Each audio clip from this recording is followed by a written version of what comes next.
Hi there. I'm Michael Azevedo from the Newburyport Documentary Film Festival. Welcome.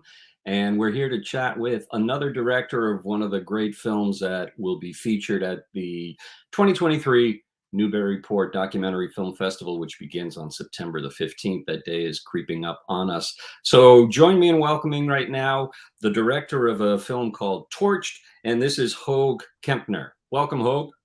Hey, how you doing, Michael? I'm doing great. You're speaking to us from Austin, Texas, correct? I am, yes, in the comfortable AC. In the comfortable AC, that is mandatory. So given that a picture beats 1,000 words, I think that's the expression. Let's just look at the trailer for your film, and then we'll have a chat with you. And this is the trailer for your film, Torched. There's that word professional that men were owning, and women weren't any part of that. So we were like, you know what? We need to insert ourselves into this conversation. And we'd be playing on cow fields with cow patties, like laying out into cow. And I'm not talking like, it's not the same. There was some pro men's teams for quite a while in the AUDL and another league. And the Austin Soul is a men's team that had existed for quite a few years. Yet again, in pro sports or sports in general, all the money and investment was going into the men's side. Oh, we'll invest in the men's first because that's the most popular, and then it'll trickle down. Then maybe there'll be opportunities someday. If there is a space for men to play professional ultimate, Why not us? I think it's going to be hard every year. Like, well, we don't have this and we don't have that.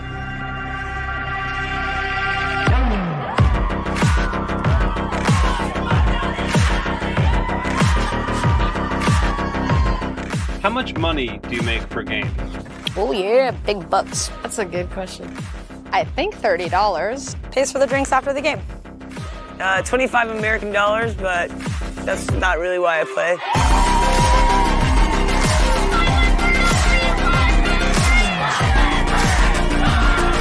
I think I didn't even realize how many people wanted to have that space or wanted to see women playing at that level.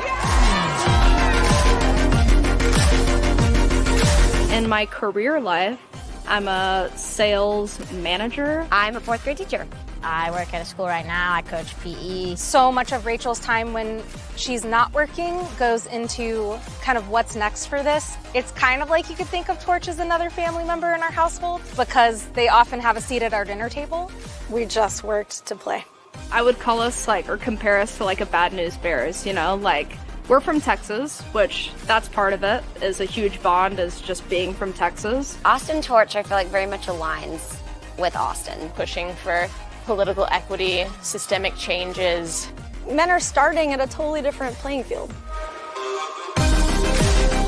It's not about me, it's about our team. It's about what are we here for?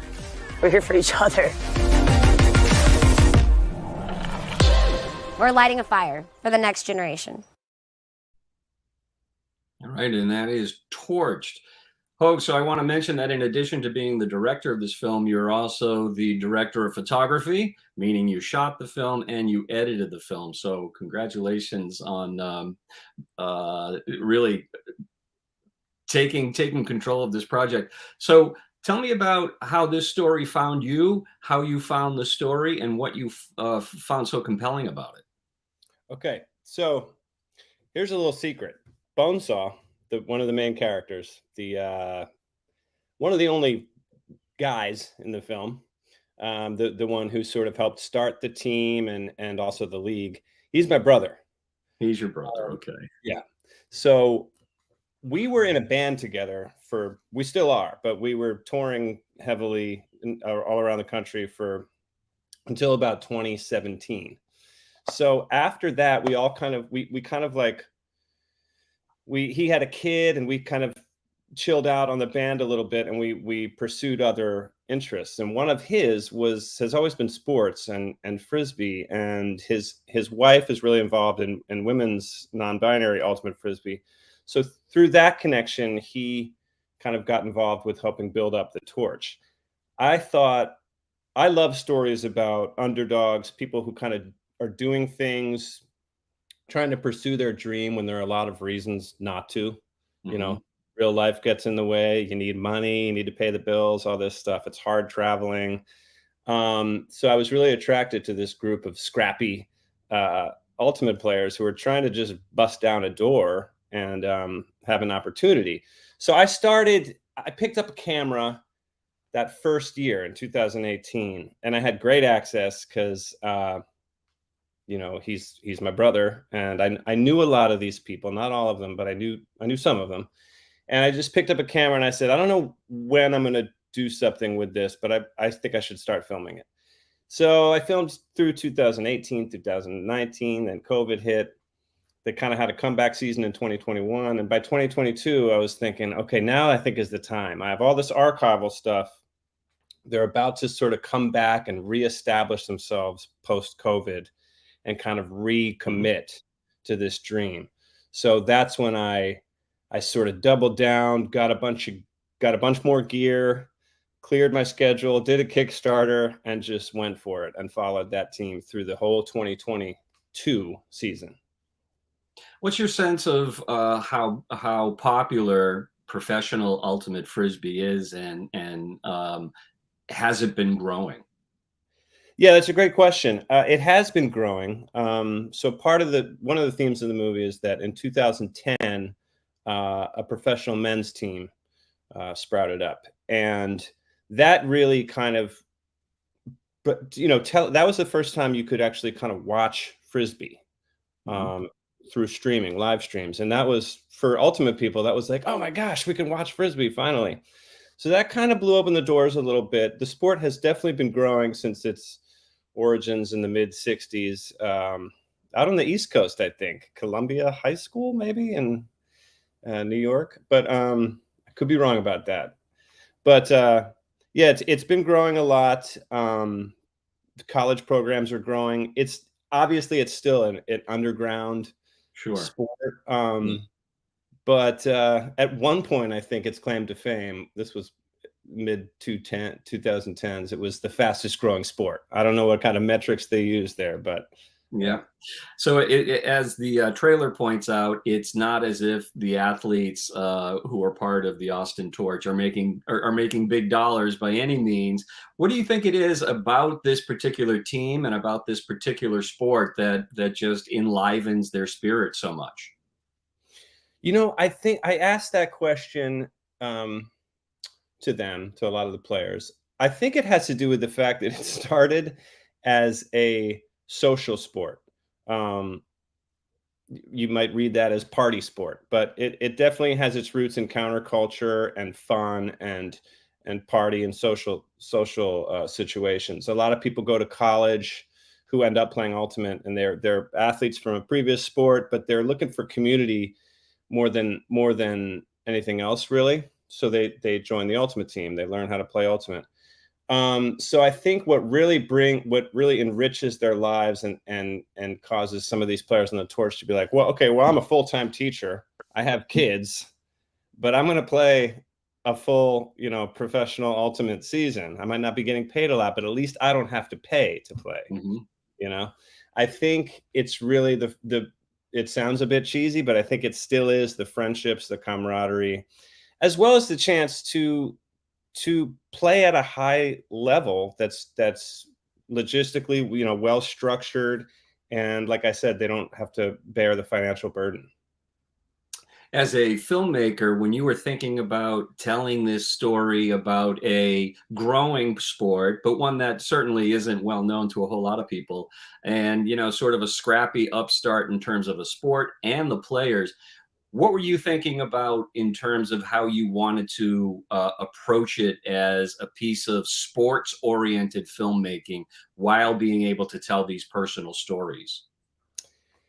Yeah, so it was really interesting, and that was one of the biggest challenges of the movie, was having a character that is a team, essentially. The main character in my mind was the team. I wanted also to kind of bring in some individual threads, focus on some players, but really kind of treat the team as a character in itself.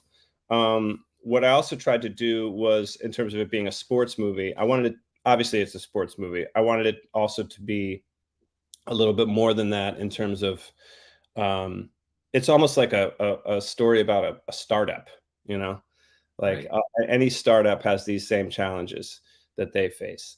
But in terms of it being a sports movie, yeah, I mean, there's a lot of, it was challenging. It's hard to film Frisbee. The disc is always moving. It's not, set plays like football. There's still not, there was some, footage from the live streams of the games, which are, broadcast by the league. And those were helpful, but I really tried to focus. I wanted to get down on the field, less up here. I wanted to get down on the field so that we're on the players' level. I wanted to get inside the huddles, mix it up, put the camera in their midst. It's a very dynamic film, and it makes for a really enjoyable viewing experience. As we mentioned at the top of our conversation, you're speaking to us from Austin, Texas. Tell me a little bit about the importance of Austin in terms of civic spirit and community spirit in not just the making of the film, but the supporting of the team. Yeah, so Austin does have this rep and this culture of activism and involvement and just being aware of the issues that are in your community. So the Torch has been very successful, certainly very successful in reaching out to the local ultimate community in Austin, which is a good one. That has a ceiling. The next step for them is to really try to reach out to the rest of the city. And I've always thought it's a perfect thing because Austin is all, the tagline here is keep Austin weird. Yeah. This team is definitely keeping Austin weird. You know what I mean? So what I think they want to do in the future is to really play that card, to tell the rest of the city, look, we're keeping it weird here. Like, you might want to pay attention, start coming to our games and stuff like that. Well, it's a super engaging film, and I encourage everybody to go to the website for the Newburyport Documentary Film Festival. Check out the schedule. Torched will be screening on the 17th of September in person. Hogue will be there, so there's an incentive. Come on up, see the film, meet the director, and then your film will also be available virtually beginning the next day on September the 18th. Thank you for speaking with us, and I look forward to speaking with you in person on the 17th. And we're going to take a minute right now to thank our valued sponsors.